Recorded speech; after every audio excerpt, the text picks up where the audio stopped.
ก็เพิ่นใส่เครื่องปั้นไฟเอาทุกคนเลยเพราะว่าอยู่คนนี้บ่มีไฟฟ้าสัมมาสัมพุทธเจ้าเข้าอกเข้าใจแจ่มแจ้งชัดเจนแล้วเราก็คิดว่าเราจะเลือกเอาส่วนที่ดีที่สุดมีค่าที่สุดให้กับชีวิตบรรยากาศคนเสาทุกคนกาเพิ่นก็สิเกียมตักบาตรเรียนแถวกันไปแถวคนนี้นะก็ประมาณนี้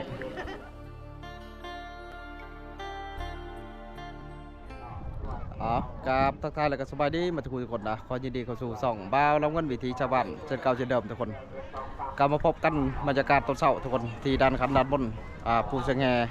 ของเมืองพลานไซแขวงสวรรณเขตอีกคือเก่าทุกคนเลยถือบรรยากาศตอนเช้าหรือเพิ่นกาชีกะเกี่ยมปอนบาทยาดน้ำถือว่ามือชุดท้ายของงานว่าซะเอาการจะให้ทุกคนไปรับชมนำกันเลยทุกคนก็ถือว่าก่อนชีลงเพิ่นกับชีปอนบาทก่อนทุกคน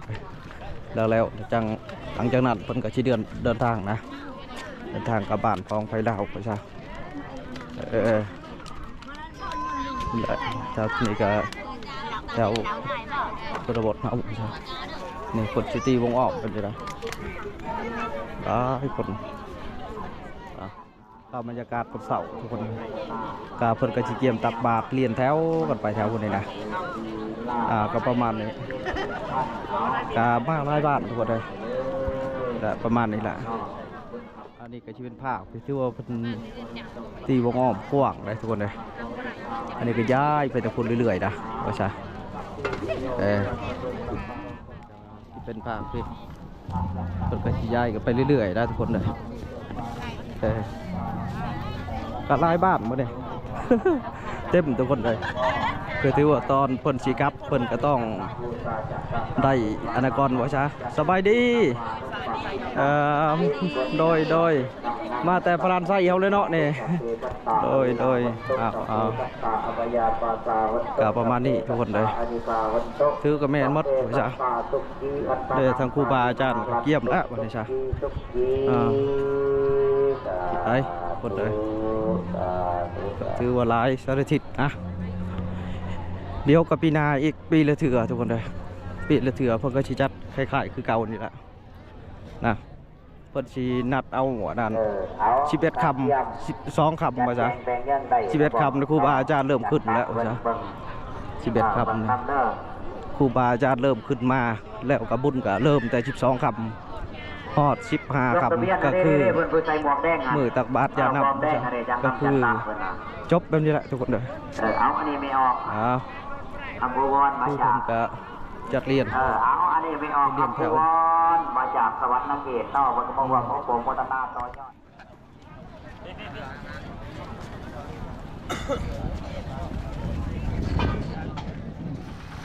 เราเพิ่นใส่เครื่องปั้นไฟเอาทุกคนเลยเพราะว่าอยู่คนนี้บ่มีไฟฟ้านะ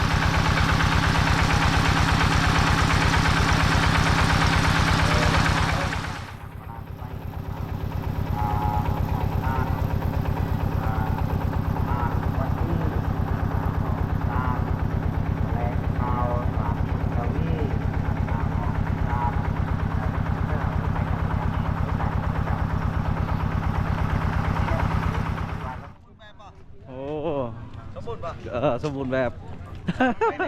โอ้ไปคำได้เนาะว่าแล้วตอนเช้าแล้วปะอยู่ไสนะเอาบ้านอุดมไซเฮาไว้ซะคำบัตรจบเลยเนาะมื้อนี้เนาะนอนในบ้านกลับเลยเนาะมื้อนี้เด้ทางพอไตย่างจบดีได้โฟนลึกก็โอ้คักบาดอุดมไซบรรยากาศตอนเช้า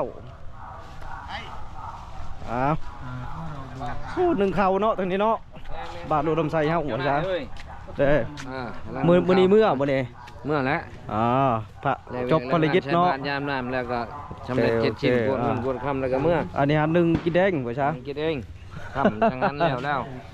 โอ้ทะลุกำลังสันเนาะเอายังคอยพูดละช่วยๆไปละบางทีก็จุดกินได้กูเลยอันนี้แล้วก็มีกุฏิทุกคนเลยมีอีกกุฏิอีกหลังหนึ่งไว้ซะนะก็จะเป็นทางลงตัวนี้แหละนะ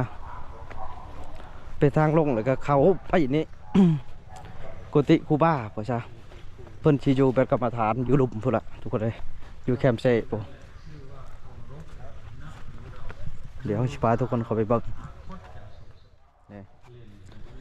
อันนั้นทางครูบาเพิ่นพังอันนั้นพังถ้ำพ่อชา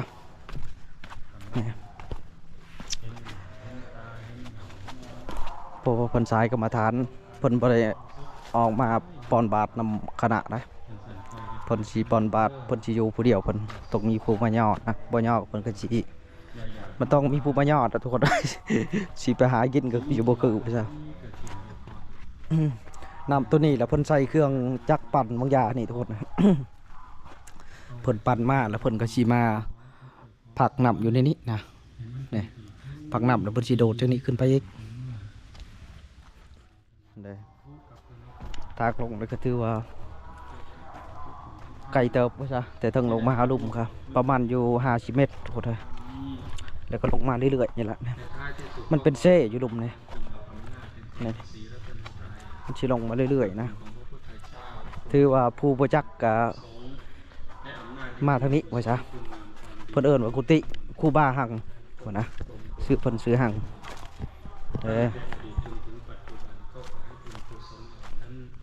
จงล้อมรวมเป็นตาปักเป็นเดชะเป็นพระปัจจัย โอ้ลงสวยนาบ่สวยนาเนาะตั้งผู้บ่าวเฮาไปซะเพื่อจะได้เป็นร่มโพซอดทั้งพี่เลยเป๋เอาสบายดีตอนเช้าโอ้เป็นอะไรเมื่อยบ่เมื่อยเอาผู้บ่าวผู้สาวคนละทุกคนเลยไปหลุดจะมีชีวิตอยู่ก็ตามลงแล้วไปแล้วก็ตามถ้ามีทุกข์ก็ดีแต่แนะนำไซส์เด้อทุกคนเลย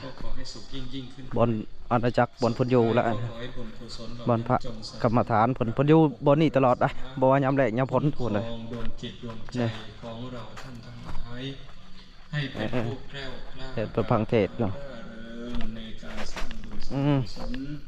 โอ้บทพนอยู่เห็นบ่สร้างคุณงามความดีให้ยิ่งขึ้นไปให้เป็นส่วนหนึ่งโอ้มันเปิดดังอะไรทุกคนเลย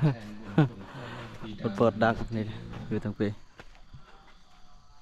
แต่เมื่อเราได้ศึกษาได้เรียนรู้ก็ถือว่าบอนนี่เย็ดได้ทุกคนเลยหลักคำที่องค์สมเด็จพระบรมศาสดาได้ตรัสไว้สอนไว้เราก็เกิดความศรัทธาละเอียดเปิดขับทุกคนเลยจึงนำให้เราถือว่าเพิ่นมีสวนนี่นะมีสวนกล้วยญาติโยมก็เหมือนกันเอาพาทุกคนย่างเข้าไปคนมีฐานะดีมีรายได้มีความเป็นอยู่ที่สนุกสนานป้ากดหินทุกคนเลยเป็นแต่ซ้อนนี่แหละแบบมันเป็นภาพที่ เห็ดแนวสุดตานะเพราะว่ามันเป็นก้อนหินใหญ่หัวชาแบบอลังการก้อนหินเราได้ฟังธรรมะคำสั่งสอนของพระพุทธเจ้าทุกคนเลยแถวนี้แหละต้นจันหอมลายทุกคนครูบาเพิ่นก็สิอาบน้ำอยู่นี่แหละทุกคนปกติเพิ่นอยู่เจ้าของคนทุกคนบางสวนเพิ่นสวนเพิ่นในปีกายเฮามานี่ยังบ่ใหญ่กำลังเฮ็ดว่าซะมาปีนี้เป็นป่ามาแล้วป่าเต็มไปด้วยเครื่องปลูกเพิ่นพ่อก็ป่วยดูแลพ่อตลอดมามีแต่กล้วยเหงาแต่พอได้ยินว่าเสียงอาตมาไม่มีกุฏิคน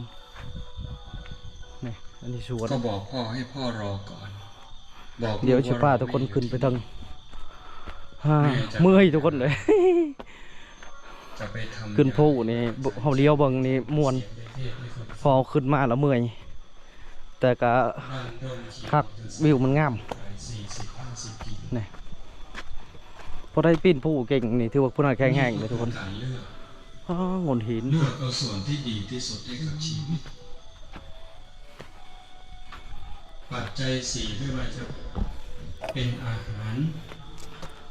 เครื่องนุ่งห่มที่อยู่ที่อาศัยยารักษาโรคเพื่อชอดพักลุมนะแม้แต่จะเก็บเกี่ยวอะไรให้กับชีวิต พอเราได้ฟังคำสั่งคำสอนขององค์สมเด็จพระบรมศาสดา สวนเพิ่น สัมมาสัมพุทธเจ้าเข้าอกเข้าใจแจ่มแจ้งชัดเจนแล้ว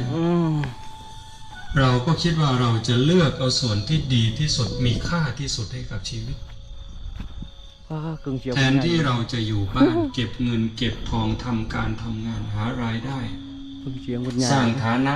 สร้างชื่อเสียงสร้างเกียรติยศ ต้นจันหอม ครูบาอาจารย์ก็ทิ้งงานการ